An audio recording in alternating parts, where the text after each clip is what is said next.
এই পানিতে মা আর মেয়ে গরু দুইটাকে নিয়ে টিনের চালের উপরে বসবাস করছে। কতটা অসহায় ওরা, ওদের কাছে খাবারও নেই। আমি ওদের জন্য কিছু মাছ রেখে যাই। মা, আমাদের কাছে অনেক মাছ আছে, দেখেছো? তুমি বলেছিলে সকালে ভাজি করে দিবে, এখন আমাকে এই মাছগুলো ভাজি করে দাও, আমি মাছগুলো খাবো। মা, ওর জলপুরি সেই বাড়িতে মাছের ঝাঁক পাঠায়। মাছগুলো গিয়ে সেই বাড়িতে যে খাবার ছিল সবগুলো খাবার খেয়ে ফেলে, কিন্তু মাছগুলো তারা ধরতে পারে না। মাছগুলো আবারও চলে আসে জলপুরির কাছে। মা, আমাদের ঘরে এত পানি। মা ওঠো, দেখো আমাদের ঘরে কত পানি। আমরা কি এই পানিতে মাছ ধরতে পারবো? মা, তাই তো, এত পানি ঘরে কি করে এলো? মাত্র কালকেই বৃষ্টি হলো আর এক রাতের মধ্যেই এত পানি চলে এলো। তুই নিচে নামিস না মা, আমি দেখে আসি আমাদের লালু আর দলুর কি অবস্থা। এসব কথা বলে ঝুমা শিয়ালিনী তাদের গোয়াল ঘরে চলে যায় আর গিয়ে দেখে গরু দুটো হাঁটু পানিতে দাঁড়িয়ে আছে। শোন মা, আমি দেখে আসলাম লালু আর ধলু পানিতে দাঁড়িয়ে আছে। তুই কিন্তু ঘর থেকে বের হোস না, তুই খাটের উপরেই থাক। বৃষ্টি এখনো পড়ছে, আমি দেখে আসছি পাশের বাড়ি পাকা দালানে বাঘিনী মামিদের ওইখানে কোনো একটু জায়গা পাই কিনা। যদি সাহায্য পাই তাহলে লালু আর ধলুকে ওইখানে একটু রাখার ব্যবস্থা করব। এসব কথা বলে ঝুমা শিয়ালিনী বাঘিনীদের পাকা দালানে চলে যায়। বাঘিনী মামি, এক রাতের বৃষ্টিতে বাড়িতে অনেক পানি উঠে গিয়েছে। আমার খাট প্রায় ছুঁই ছুঁই। আমার মেয়েকে আমি রেখে এসেছি। এখন তো বাঘিনী মামি আমাকে সাহায্য না করলে এই দুইটা গরু আর মেয়েকে নিয়ে আমি কোথায় যাব? আপনাদের তো পাকা বাড়ি আছে। বাঘিনী মামি, আমার দুইটা গরু আছে, আর দুইটা গরু আপনার এই পাকা দালানে রাখতে দিন কিছুদিনের জন্য। আমি আর আমার মেয়ে একটা ব্যবস্থা করে নিব। না না না, কি বলো? ওই গরু টরু আমার বাড়িতে রাখতে দেওয়া যাবে না। এই গোবরের গন্ধ আবার আমি একদম সহ্য করতে পারি না। তুমি বরং তোমার গরুদের অন্য কোথাও রেখে আসো। কি করব বাঘিনী মামি, গরু দুইটা তো অবলা প্রাণী। আমরা না হয় নিজেদের পানির উপরে রেখে দিতে পারি, কিন্তু গরু দুইটা তো মারা যাবে। তো আমি কি করব? তোমার গরু তুমি কোথায় রাখবে সেটা তুমি বুঝবে। এই বাড়িতে কোনো গরু টরু রাখা যাবে না। মা মা, দেখো পানি তো এখন খাটের উপরে চলে আসবে। আমরা এখন কোথায় যাব? আমাদের তো যাওয়ার কোনো জায়গা নেই। মা, তুই চিন্তা করিস না মা, দেখি কি করা যায়। পানি যদি এভাবে বাড়তে থাকে আমরা কোথায় গিয়ে দাঁড়াবো? আমাদের তো ওইরকম কোনো আত্মীয় স্বজনও নেই। কিন্তু মা, এইভাবে যদি পানি বাড়তে থাকে আমরা কোথায় থাকবো? গরুকে নিয়ে না হয় তুমি অন্য কোথাও রেখে আসো। না রে মা, কোথায় গিয়ে রাখবো? পাশের বাড়ির পাকা দালানে বাঘিনী মামির কাছে গিয়েছিলাম, তারা আমার গরু রাখতে চায়নি। এখন তো আমি দিশেহারা হয়ে গেছি রে মা। আচ্ছা মা, আমরা একটা কাজ করি, আমরা যেখানে থাকি গরু দুইটাকে সেখানেই রাখবো। আমরা কিন্তু ঘরের চালের উপরে উঠে পড়তে পারি, তাহলে পানি আর আমাদের কে ধরতে পারবে না। কথাটা মন্দ বলিসনি, কিন্তু ওপরে আমরা এই চারজন কিভাবে থাকবো? এরপর মা আর মেয়ে সবকিছু নিয়ে ঘরের চালের উপরে উঠে গেল। গরু দুইটাকেও তারা ঘরের চালের উপরেই রাখলো। তাদের কাছে তেমন কোনো খাবার ছিল না, কিছু শুকনো চিড়ে আর মুড়ি বাজার থেকে নিয়ে এসেছে তারা। মা, আমরা কি শুধু চিড়ে আর মুড়ি খাবো? আমরা কি অন্য কিছু খাবো না? আর এই গরুগুলো কি খাবে মা? মারে, যা টাকা ছিল তা দিয়ে চিড়ে আর মুড়িটুকুই আনতে পেরেছি। পানির যে অবস্থা, আমাদের যে কি হবে সেটা আল্লাহ ছাড়া কেউই জানে না।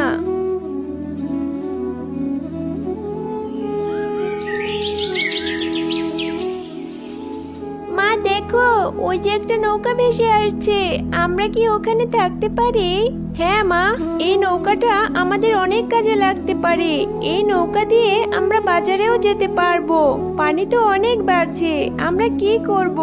নৌকায় করে ঝুমা শিয়ালিনী সেই পাকা বাড়ির বাঘিনীর কাছে আবারও যায়, সেখানে গিয়ে কিছু খাবার চায়।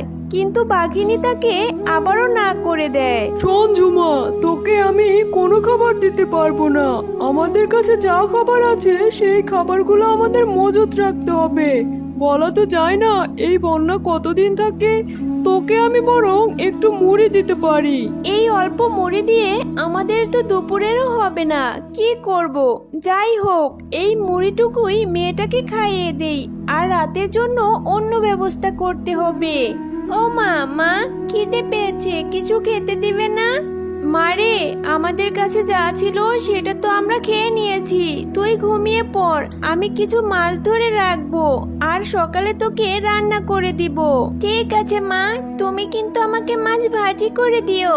ওদের এই অসহায় অবস্থায় ওরা ঘুমিয়ে পড়লো। আশেপাশের পানি আরো বাড়তে থাকে। এরই মধ্যে একটি জলপরি আসে সবার অবস্থা দেখার জন্য। কি ব্যাপার, সবাই তো নিরাপদ জায়গায় চলে গিয়েছে। এই পানিতে মা আর মেয়ে গরু দুইটাকে নিয়ে টিনের চালের উপরে বসবাস করছে। কতটা অসহায় ওরা, ওদের কাছে খাবারও নেই। আমি ওদের জন্য কিছু মাছ রেখে যাই।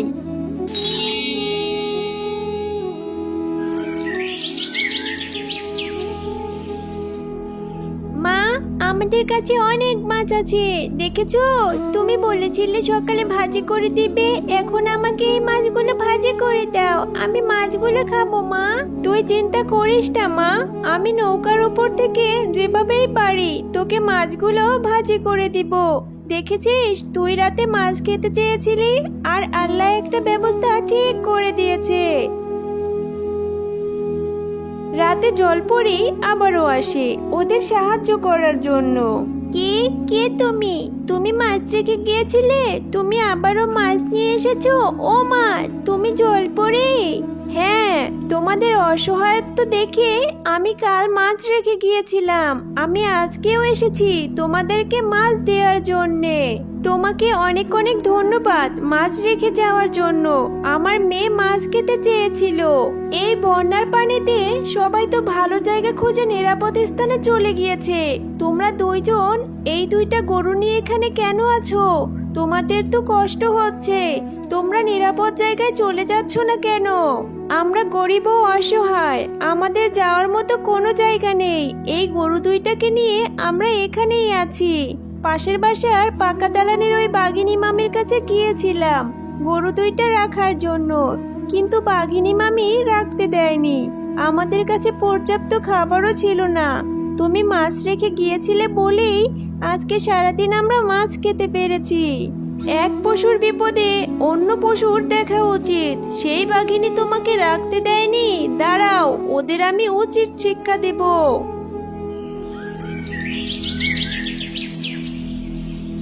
এরপর জলপরি সেই বাড়িতে মাছের ঝাঁক পাঠায়। মাছগুলো গিয়ে সেই বাড়িতে যে খাবার ছিল সবগুলো খাবার খেয়ে ফেলে, কিন্তু মাছগুলো তারা ধরতে পারে না।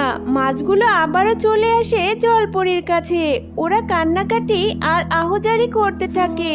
তাদের এই বন্যার মধ্যে খাবারগুলো শেষ হয়ে গিয়েছিল। এরই মধ্যে জলপরি সেখানে গিয়ে বলে, একজনের বিপদে অন্যজনের দেখা উচিত। তুমি একটা নিষ্ঠুর হৃদয়ের কাজ করেছো। এই মা আর মেয়ে অসহায়ের মতো ঘরের চালে তাদের দুইটা গরু নিয়ে থাকছে। তোমাদের কি একটু হৃদয় কাঁপে না? আজ দেখো, এই বন্যার মধ্যে তোমাদেরও খাবার শেষ। বিপদে পড়লে কেমন লাগে? তোমরা অসহায়দের সাহায্য করনি, তাই তোমাদেরও এখন কেউ সাহায্য করতে আসবে না। আমাদের মাফ করে দাও, আমরা বুঝতে পারিনি। আমি এখন হাড়ে হাড়ে বুঝতে পারছি অসহায় হলে কতটা খারাপ লাগে। আমি ওদেরকে আমার বাড়িতেই থাকতে দেব। ওদের গরু দুইটাকেও আমি আমার বাড়িতে রাখবো। আমি আমার উচিত শিক্ষা পেয়েছি। মা মেয়ে আর গরু দুইটা সেই পাকা দালানেই থাকতে শুরু করে। কিছুদিন পর বন্যার পানি নেমে যায়। মৎস্যকন্যাও তাদের বিদায় জানিয়ে চলে যায়। তারপর তারা আবারও তাদের কুড়ে ঘরে ফিরে যায় আর সবকিছু ঠিকঠাক করে নেয়। তো বন্ধুরা, আমাদের উচিত সবসময় অসহায়দের সাহায্য করা।